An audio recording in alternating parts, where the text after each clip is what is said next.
मराठा आरक्षणाच्या विविध मागण्यांसाठी उपोषणाला बसलेले मनोज जरांगे पाटील यांनी आपलं उपोषण मागे घेतलंय।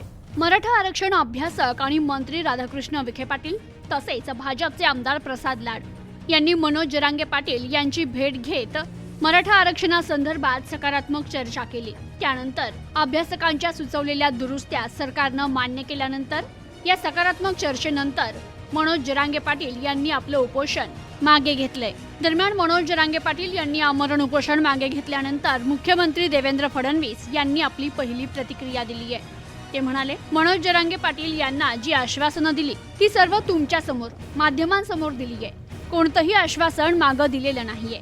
आम्ही दिलेली आश्वासनं मनोज जरांगे यांनी देखील वाचून दाखवली आहे। सातत्यानं मराठा समाजाला न्याय देण्याची भूमिका आमच्या सरकारनं घेतली आहे, त्यानुसारच कारवाई केलेली आहे असं देखील देवेंद्र फडणवीस यांनी म्हटलंय।